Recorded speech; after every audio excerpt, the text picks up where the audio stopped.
Bismillahirrahmanirrahim. Assalamualaikum warahmatullahi wabarakatuh. Halo semuanya.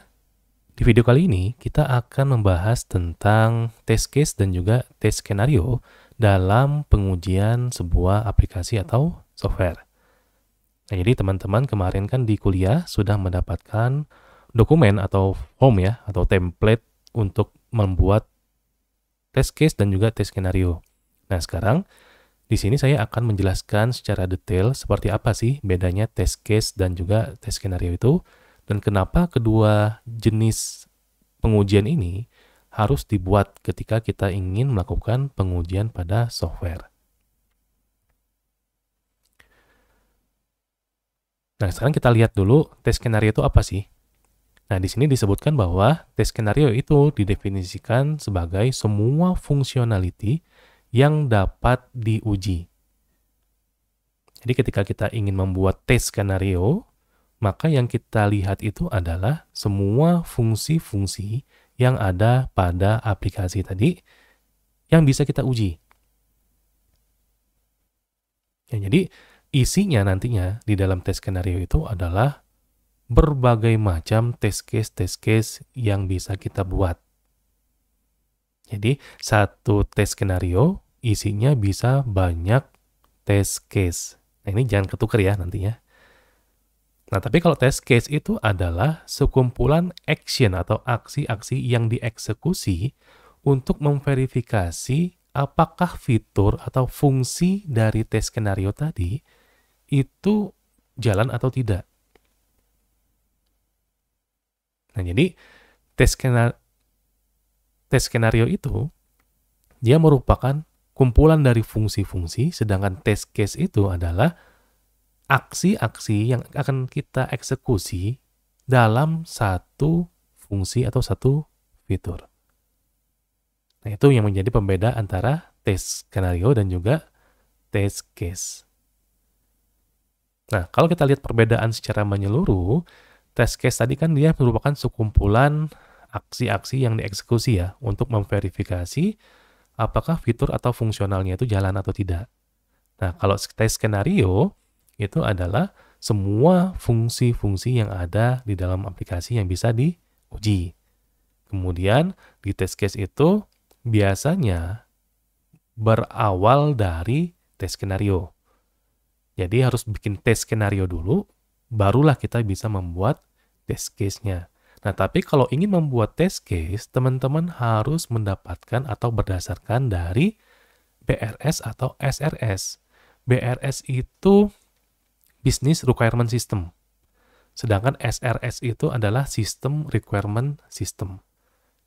Ya, jadi dua dokumen ini yang menjadi dasar kita akan membuat tes skenario-nya. Kemudian yang ketiga, test case itu membantu kita untuk menguji aplikasi secara lengkap. Itu test case ya. Sedangkan test skenario itu dia fokusnya itu adalah apa yang ingin kita uji aja. Fungsi apa yang ingin kita uji. Kemudian untuk perbedaan berikutnya di test case itu merupakan action low level. Artinya dia lebih ke teknis. Jadi teman-teman langsung melakukan pengujian dengan berbagai macam case tadi ke aplikasinya. Sedangkan tes skenario dia lebih high level. Jadi hanya menentukan fungsi-fungsi yang akan diuji pada aplikasinya. Nah, kemudian test case itu membutuhkan banyak resource atau sumber daya, waktu untuk melakukan pengujian. Karena kenapa? Karena tadi kan satu fungsi atau satu skenario itu akan banyak banget case-case-nya. Nah, itu bahkan butuh banyak waktu. Sedangkan tes skenario itu membutuhkan resource yang lebih sedikit dan juga waktu yang lebih pendek atau tidak perlu lama-lama untuk melakukan pengujian. Karena apa? Karena kita hanya menentukan fungsi-fungsinya saja, yang mana yang akan kita uji. Yang lamanya itu nanti di test case-nya. Kemudian yang terakhir itu, test case itu termasuk test step ya. Kita akan membuat test step, kemudian juga data yang kita gunakan apa, kemudian juga hasil yang kita harapkan itu apa ketika ingin melakukan pengujian. Jadi sudah membuat langkah-langkah pengujiannya bagaimana, data yang akan kita input itu apa nantinya untuk pengujian, kemudian juga hasil yang kita harapkan ketika data itu di-input seperti apa. Tapi kalau di tes skenario, dia hanya termasuk end-to-end functionality yang akan diuji. Jadi kita hanya melihat fungsi-fungsinya apa saja dari awal sampai akhir. Nah, kemudian fungsi ini kira-kira terhubung dengan fungsi apa dan seterusnya. Nah, jadi kita hanya bicara fungsi kalau masuk ke tes skenario. Sedangkan untuk teknisnya itu masuknya ke test case. Nah, ini bedanya ya, teman-teman ya. Jadi jangan sampai kebalik antara test case dan juga tes skenario dulu.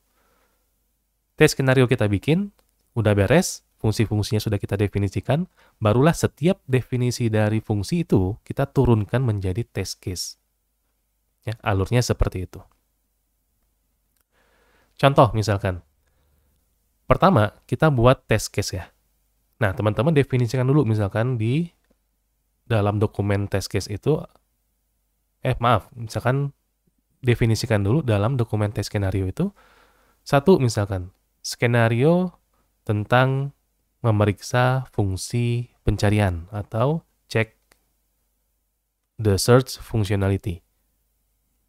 Kemudian yang kedua adalah memeriksa fungsionalitas atau fungsi dari payment atau pembayaran. Kemudian yang ketiga adalah memeriksa fungsi login. Yaitu kita definisikan 1, 2, 3, 4, 5, 6, dan seterusnya dari aplikasi ya yang ingin kita uji. Nah, ini adalah contoh dalam membuat tes skenario atau menetapkan tes skenario. Nah, kemudian kita ambil contoh misalkan ya. Kita ambil contoh yang nomor 3. Ya, tes skenario check the login functionality. Ya, jadi misalkan contohnya gambar di depan ini. Ini adalah login dari salah satu e-commerce misalkan. Ya. Nah, ini kan fungsi login nih. Nah, sekarang bagaimana caranya kita menurunkan fungsi login yang ada di tes skenario menjadi test case-nya. Nah, sekarang kita turunkan. Jadi dalam test case untuk skenario check login functionality, kita bisa saja menentukan case-case-nya sebagai berikut. Ya, 1, kita bisa mengecek atau memeriksa behavior dari sistemnya atau dari aplikasinya, atau perilaku dari aplikasinya ketika kita menginput atau memasukkan email ID dan password yang valid. Artinya, email ID yang ada di sini dan juga passwordnya kita masukkan nilainya itu adalah yang valid, yang benar. Ya, itu case yang pertama. Ya, case yang kedua, kira-kira mungkin nggak kita input passwordnya benar, ya, tapi emailnya salah? Mungkin aja kan? Karena ketika kita menguji atau membuat test case, ya kita harus bisa istilahnya sudut pandangnya itu adalah sebagai user. User itu kan perilakunya macam-macam, sekian ribu user itu kan macam-macam perilakunya. Nah, kadang-kadang ada juga misalkan salah memasukkan email tapi passwordnya benar. Nah, kita pengen tahu apa nih behavior dari sistemnya ketika hal itu terjadi. Atau terbalik misalkan ya, emailnya benar tapi passwordnya salah. Nah, apa yang ditampilkan perilaku dari aplikasi yang diuji ini? Ya, atau dua-duanya salah. Email salah, password salah. Atau misalkan juga nggak usah diisi. Kosongin. Langsung pencet tombol sign in. Apa yang terjadi? Ya. Nah, itu contoh misalkan. Apalagi misalkan, kalau saya checklist ini, apa yang terjadi? Ya. Terus kalau saya pencet tombol ini, link ini, apa yang terjadi?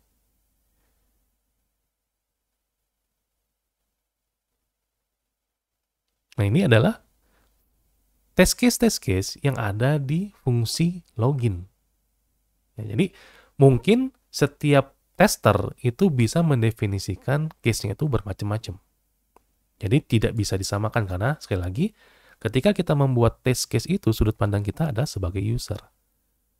Ya. Sedangkan tester pemikirannya juga terbatas. Ya, jadi semua tester itu mungkin hasil dari test case-nya tidak sama. Jadi teman-teman setiap kelompok nanti itu mungkin saja hasil test case-nya akan beda-beda. Jumlah test case-nya ya. Dalam satu fungsi itu, jumlah test case-nya bisa beda-beda. Ya, ada yang 8, ada yang 20 misalkan. Itu bisa terjadi. Oke, jadi tergantung seberapa dalam teman-teman bisa membuat kasus-kasus atau case-case yang mungkin terjadi pada sebuah satu fungsi yang ada di test skenario. Nah, ini contoh misalkan ketika teman-teman ingin membuat dokumen ya atau membuat test skenario. Nah, jadi kita buat tabel, kemudian kita tinggal buat kolom misalkan test skenario pertama, ya kode requirement-nya apa misalkan, sistem requirement-nya misalkan, yang kita kan dapat dari sistem requirement ya. Nah itu kita tulis di sini kodenya apa, kemudian deskripsi dari test skenario-nya apa. Udah selesai. Kemudian test skenario yang kedua dari requirement mana, kemudian deskripsinya apa. Terus ya sampai semua fungsi pada aplikasi yang kita uji itu terdaftar di sini. Selesai. Nah, sekarang setiap fungsi kita akan turunkan lagi menjadi test case. Gimana caranya? Ya, tinggal dibuat seperti ini. Ya. Jadi pakai Excel, dibikin test case ID-nya berapa, misalkan BU001, contoh ya. Jadi kalau teman-teman tanya, apakah harus BU? Ya nggak usah. Ya, ini hanya pengkodean aja. Ya, silakan kodenya teman-teman buat terserah. Cuman harus merepresentasikan ya istilahnya ya. Misalkan TC001, TC itu artinya test case. Ya, itu contoh ya misalkan. Kemudian dibuat oleh siapa? Ya, dibuat oleh si Mark misalkan. Ya, kemudian test case deskripsinya apa? Test the login functionality in banking misalkan. Siapa yang mereviewnya? Ya kan harus direview kan? Kemudian dokumen ini versi berapa? Kemudian log dari QA testernya. Ya, ini review comment from Bill, incorporate in version 2.1 bla bla dan seterusnya. Kemudian siapa yang melakukan testernya? Ya, kapan dilakukan testingnya? Ya, dan kemudian hasil test case-nya apa? Nah, nanti untuk mengisi test case ini di belakang.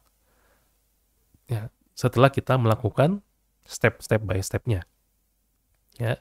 Setelah itu kita buat dulu prerequisite-nya atau persyaratannya untuk melakukan tes ini seperti apa. Ini harus ada. Ya, misalkan yang dilakukan oleh Mark itu adalah dengan membuka atau mengakses dengan web browser yang namanya Chrome misalkan. Jadi kalau teman-teman pakai Firefox ya tulisnya adalah Firefox Mozilla misalkan ya. Firefox misalkan. Atau pakai Safari misalkan. Ya tergantung dari apa yang teman-teman gunakan prerequisite-nya. Nah, kemudian kalau udah dibuat prerequisite-nya, baru dibuat yang namanya test data. Datanya apa yang ingin di-input. Jadi ketika kita melakukan tes skenario atau melakukan pengujian test case-nya, nanti kita akan menggunakan data ini yang sesuai dengan ini. Jadi jangan berubah. Ya, walaupun ngasal, ya tulis aja ngasal di sini, tetapi yang ngasal itu harus di-input di dalam aplikasi tadi, di form login atau form password-nya. Ya, ini harus sesuai dengan ini. Ya. Nah, kemudian test skenario verify on entering valid user ID and use password the customer can login. Jadi intinya adalah dalam fungsi login ini adalah customer itu harus memasukkan valid user ID dan password untuk login ke dalam aplikasi. Itu kan deskripsi dari test skenario-nya. Nah, kemudian test case-nya kita buat langkah-langkahnya atau step by step-nya. Ya, 1. Navigate to http://demo.guru99.com misalkan. Ya, from Chrome. Kan kita pakai Chrome ya misalkan ya. Kita pakai Chrome ya, from Chrome misalkan. Kemudian hasil yang kita harapkan apa? Dengan melakukan langkah pertama ini. Kita berharap bahwa situsnya ya kebuka halamannya. Nah, kemudian actual result ini adalah hasil sebenarnya apa? Kan yang kita harapkan itu ya situsnya bisa terbuka. Nah, ketika realnya kita uji, hasilnya apa? Kalau muncul error 404 misalkan, nah ini berarti tidak sesuai atau not expected misalkan. Hasilnya apa? Hasilnya pasti fail. Ya. Karena apa? Fail itu dia tidak sesuai dengan expected result. Ya, tapi kalau misalnya kebuka, berarti ya kita tulis sesuai atau expected. Hasilnya adalah pas. Nah, setelah kita buka website demo.guru99.com-nya, kemudian kan muncul tuh loginnya kan. Kemudian masukkan user ID dan password sesuai ini. Ya. Nilainya atau datanya sesuai ini yang kita masukkan. User ID-nya MG12345, kemudian passwordnya df12@434c. Nah, kita masukkan. Yang kita harapkan hasilnya itu adalah ya kredensialnya, user ID dan password itu bisa dimasukkan. Bisa nggak diketik di dalam field itu? Kadang-kadang mungkin aja pada saat kita klik field user ID, pas mau diketik, ternyata nggak bisa ke disable misalkan ya. Nah, itu kita buat not expected, tidak sesuai. Dan hasilnya fail. Tapi kalau misalkan bisa diketik kredensial tadi, berarti lolos. Ya. Nah, kemudian setelah diketik data-data itu, kemudian klik tombol submit atau tombol login misalkan ya. Klik. Nah, harapannya apa? Harapannya customer itu bisa login. Karena kan yang kita inginkan adalah passwordnya valid. Ya. User ID dan passwordnya valid. Nah, ketika user tadi atau customer tadi bisa login, maka actual result-nya adalah expected dan hasilnya adalah pas. Beres. Ini baru satu test case. Ya, test case yang lain misalkan user ID-nya salah, passwordnya benar. Nah, lakukan hal yang serupa. Terus. Nah, ini adalah cara dalam membuat test case dan juga test skenario. Jadi teman-teman, sekali lagi, jangan terbalik ya antara test case dengan test skenario. Jadi buat test skenario dulu, definisikan fungsi-fungsinya, kemudian setiap fungsi tadi dalam test skenario yang sudah didefinisikan, turunkan menjadi test case-nya. Caranya atau alurnya seperti itu. Nah, untuk bentuk dokumennya itu sekali lagi bebas, tidak ada standar, tidak ada pakem mana yang harus diikuti, tidak ada. Jadi yang penting informasi-informasi tentang misalkan test case ID-nya, siapa yang membuat, siapa yang ngetes, siapa yang nge-review, versi, kapan waktu diujinya itu harus ada semua. Peletakannya mau di mana terserah. Itu adalah kreatif teman-teman sendiri membuat dokumentasinya. Ya. Nah, nanti untuk tugas besarnya jangan lupa ya, bentuk dokumennya juga itu akan dilihat atau dinilai. Ya, bagaimana teman-teman bisa membuat atau memodifikasi template yang kemarin sudah dikasih di dalam kelas supaya teman-teman bisa kreatif ya. Jadi tidak hanya jago teknis, ngetes segala macam, tapi dari sisi administrasi juga teman-teman bisa diandalkan. Oke? Nah, inilah materi tentang test case dan juga test skenario. Mudah-mudahan teman-teman bisa memahami perbedaannya seperti apa antara test case dan juga test skenario ini. Selamat mengerjakan tugas besar. Nanti di UTS kita akan membahas atau mengumpulkan review pertama dari tugas besarnya. Ya, mudah-mudahan semua tim di sini berhasil melakukan bab 1 yang kemarin ya, yang kita bahas di kelas itu. Oke, selamat mengerjakan. Sampai jumpa lagi di video pembelajaran berikutnya. Tetap sehat. Assalamualaikum warahmatullahi wabarakatuh.